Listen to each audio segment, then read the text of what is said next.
श्री गणेशाय नमः। नमस्कार दोस्तों, स्वागत है आपको अपने चैनल डॉली सहानी में। दोस्तों, आज मैं अपने वीडियो में गणेश जी की कथा सुनाने वाली हूं और इस कथा में गणेश जी की महिमा कितनी निराली है आपको इस कथा से अनुभव होगा। तो बने रहिए हमारे वीडियो में। तो आइए हम शुरू करते हैं।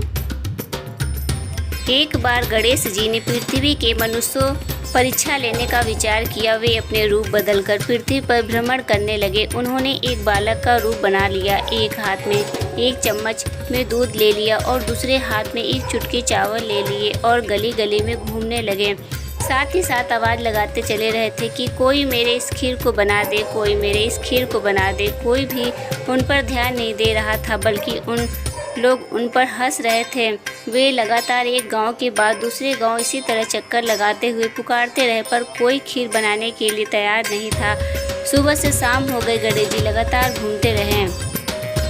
एक बुढ़िया थी, शाम के वक्त अपनी झोपड़ी के बाहर बैठी हुई थी। तभी गणेश जी वहां से पुकारते हुए निकले कि कोई मेरी खीर बना दे, कोई मेरी खीर बना दे। बुढ़िया बहुत कोमल हृदय वाली स्त्री थी। उसने कहा, बेटा मैं तेरी खीर बना देती हूँ। गणेश जी ने कहा, माई अपने घर में से दूध और चावल लेने के लिए बर्तन ले आओ। बुढ़िया एक कटोरी लेकर जब झोपड़ी बाहर आई तो गणेश जी ने कहा, अपने घर का सबसे बड़ा बर्तन लेकर आओ। बुढ़िया को थोड़ी झुंझुलाहट हुई, पर उसने कहा, चलो बच्चे का मन रख लेती हूँ। और अंदर जाकर वह अपने घर सबसे बड़ा पतीला लेकर बाहर आई। गणेश जी ने चम्मच में से दूध पतीले में उड़ेलना शुरू किया। तब बुढ़िया के आश्चर्य की सीमा न रही जब उसने देखा दूध से पूरा पतीला भर गया है। एक के बाद एक वहाँ बर्तन झोपड़ी बाहर लाती गई और उसमें गणेश जी की दूध भरते चले गए।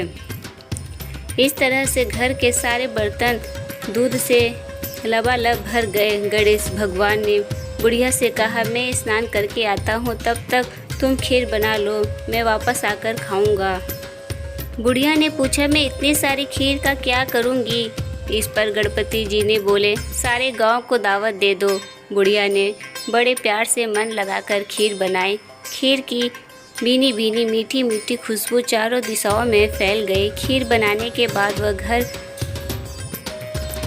घर में जाकर खीर खाने का न्योता देने लगी। लोग उस पर हंस रहे थे। बुढ़िया के घर में खाने को दाना नहीं और यह सारे गांव को खीर खाने की दावत दे रही है। लोगों को कुतूहल हुआ और खीर की खुशबू से लोग खींचे चले आए। लोग सारा गांव बुढ़िया के घर में इकट्ठा हो गए।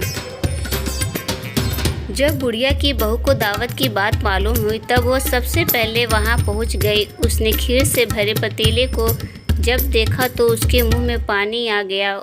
उसे बड़ी जोर से भूख लगी हुई थी। उसने एक कटोरी में खीर निकाली और दरवाजे के पीछे बैठ कर खाने की तैयारी करने लगी। इसी बीच एक छींटा गिर गया और गणपति जी को भोग लग गया और वो बहुत ज़्यादा प्रसन्न हो गए। अब पूरे गांव को खाने की दावत देकर बुढ़िया वापस अपने घर आई तो उसने देखा बालक वापस आ गया था। बुढ़िया ने कहा, बेटा खीर तैयार है, भोग लगा लो। गणपति जी बोले, माँ भोग तो लग चुका है, मेरा पेट पूरी तरह से भर गया है, मैं तृप्त हूँ, अब तो खा, अपने परिवार और गांव वाले को खिला। बुढ़िया ने कहा, यह तो बहुत ज़्यादा है, सबका पेट भर जाएगा, इसके बाद भी यह बच जाएगी। उस बची खीर का मैं क्या करूँगी? इस पर गणेश जी बोले, उस बची खीर को रात में अपने घर के चारों कोनों में रख देना। और बुढ़िया ने ऐसा ही किया। जब सारा गांव जी भर कर खा चुका था तब भी ढेर सारी खीर बच गई। उसने उसके पात्रों को अपने घर के चारों तरफ रख दिया। सुबह उठकर उसने क्या देखा, पतीलों में खीर के स्थान पर हीरे जवाहरात और मोती भर गए हैं। वो बहुत खुश हुई। उसकी सारी दरिद्रता दूर हो गई और वह आराम से रहने लगी।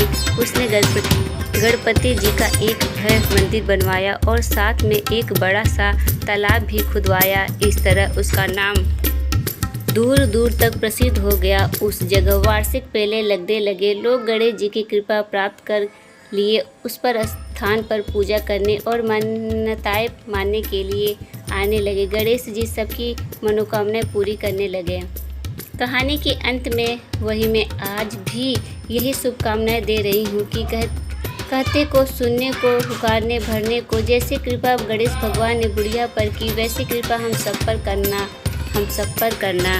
जय गणेश भगवान, जय गणपति बप्पा। अगर आपको हमारे वीडियो पसंद आए तो हमारे वीडियो को लाइक करिए और चैनल को सब्सक्राइब करिए। हो सके तो ज़्यादा से ज़्यादा इसे शेयर करिए। फिर मिलते हैं ऐसे नेक्स्ट वीडियो के साथ। तब तक के लिए धन्यवाद।